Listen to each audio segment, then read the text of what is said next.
حضرت مریم وہ پاکباز اور پاکیزہ عورت ہیں جن کے نام پر قرآن مجید میں ایک پوری سورت اتار دی گئی، اور قرآن پاک آپ کی پیدائش، پرورش، کفالت اور آپ کے ہاں حضرت عیسیٰ کی پیدائش کے واقعات کو کھول کھول کر بیان کرتا ہے تاکہ لوگ اللہ تبارک و تعالیٰ کی محبوب بندی کے بارے میں کوئی شک و شبہ نہ رکھیں۔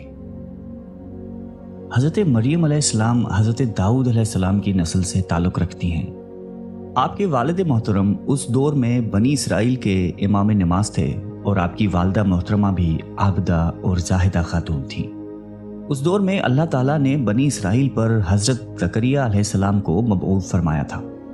جب حضرت مریم علیہ السلام کے والدہ کے ہاں اولاد نہیں تھی تو انہوں نے اللہ کے نام پر یہ نظر مانی کہ اگر ان کے ہاں اولاد ہوئی تو وہ اسے بیت المقدس کی خدمت کے لیے وقف کر دیں گی۔ اس وقت کے رواج کے مطابق جو لڑکا اللہ تعالیٰ کے نظر کر دیا جاتا وہ نہ تو شادی کرتا تھا اور نہ ہی دنیاوی مشاغل میں دلچسپی لیتا تھا، صرف عبادت گاہ کی خدمت کرتا اور خود عبادت میں مشغول رہتا تھا۔ حضرت بی بی مریم کی والدہ نے بھی بیٹے کے عطا کرنے کی دعا اس لیے کی تھی کہ رواج کے مطابق عبادت گاہ کی خدمت کے لیے تو صرف لڑکوں کو قبول کیا جاتا تھا، لڑکیوں کے لیے یہ اجازت نہیں تھی۔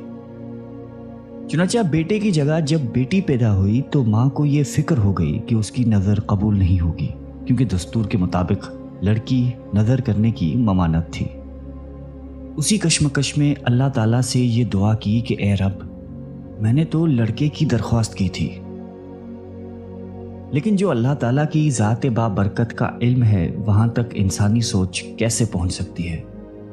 اللہ تعالیٰ نے جس لڑکی کو پیدا فرمایا تھا اس سے دراصل مقدس ماں بنانا مقصود تھا، جس میں سے ایک عظیم الشان مبارک و مسعود بیٹے نے پیدا ہونا تھا جو پیدائشی نبی تھا۔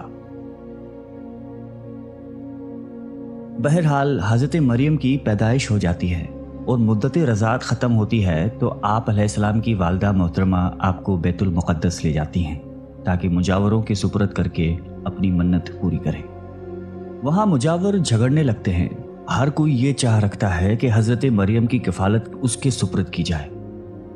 پھر یہ فیصلہ ہوا کہ مجاورین وہ قلم جس سے وہ توریت لکھتے تھے پانی میں چھوڑ دیں، جس کا قلم پانی کے بہاؤ میں بہنے کی بجائے الٹا بہے وہی حضرت مریم کی کفالت کا حقدار ہوگا۔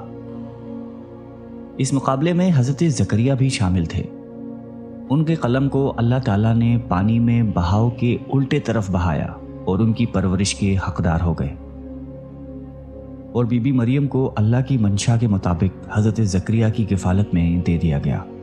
حضرت زکریا کی بیوی حضرت مریم کی خالہ لگتی تھی، اس لیے ان سے بڑھ کر ان کی پرورش اور کون کر سکتا تھا۔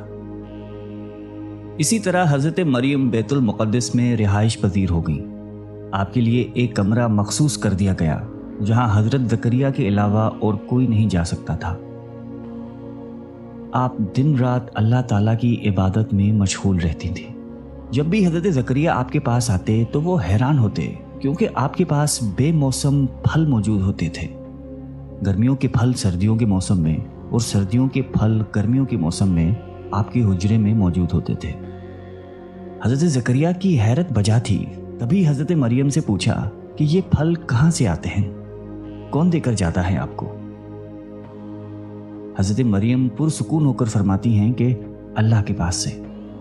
تبھی حضرت زکریا نے اللہ تبارک و تعالیٰ سے وارث کے لیے دعا فرمائی۔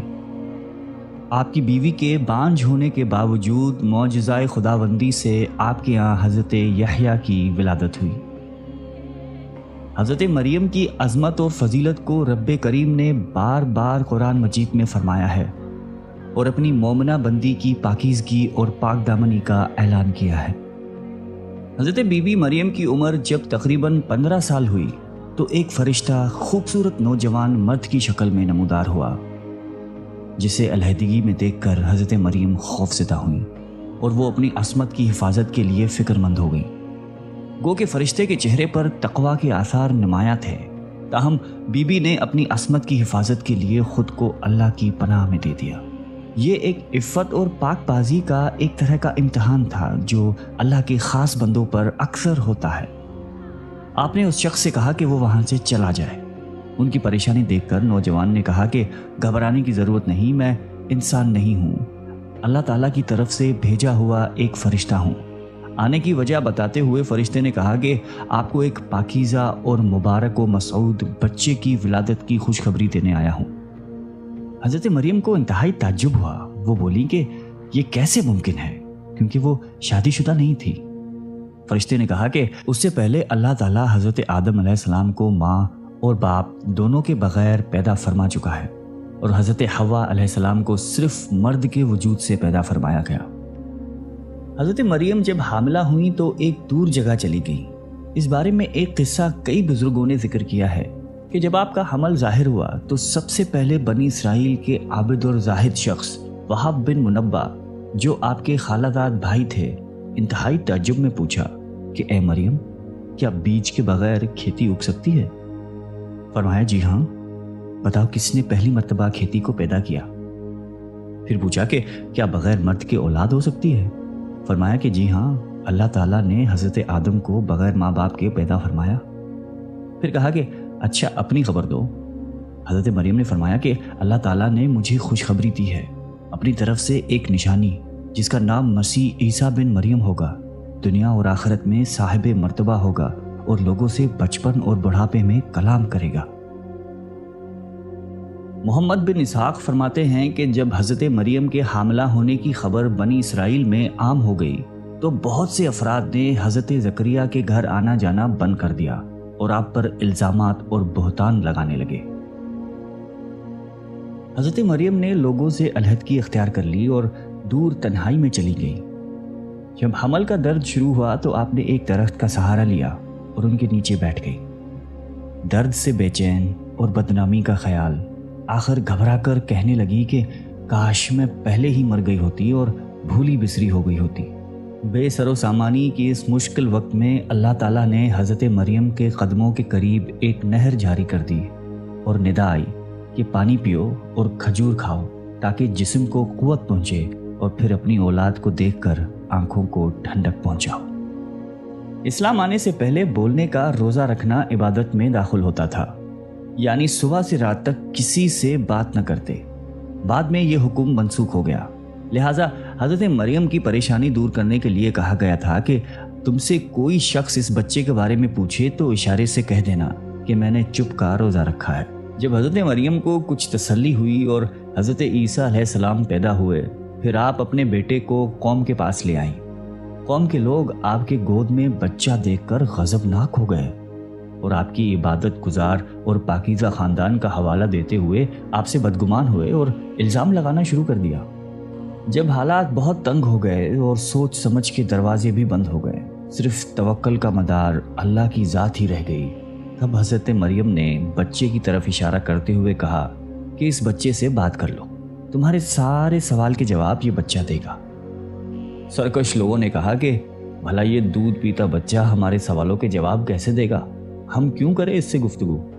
قوم کا یہ کلام سن کر حضرت عیسیٰ نے تقریر شروع کر دی، جس کا ذکر اللہ تعالیٰ نے قرآن مجید میں یوں فرمایا ہے، اور جب بچے نے فرمایا میں ہوں اللہ کا بندہ، اس نے مجھے کتاب دی اور مجھے نبی کیا، اس نے مجھے مبارک کیا، میں کہیں ہوں، مجھے نماز و تقوی کی تاکید فرمائی، جب تک میں جیوں اپنی ماں سے اچھا سلوک کرنے والا، اور مجھے زبردست بدبخت نہیں بنایا، اور سلامتی ہے مجھ پر جس دن میں پیدا ہوا اور جس دن میں مروں اور جس دن زندہ اٹھایا جاؤں گا۔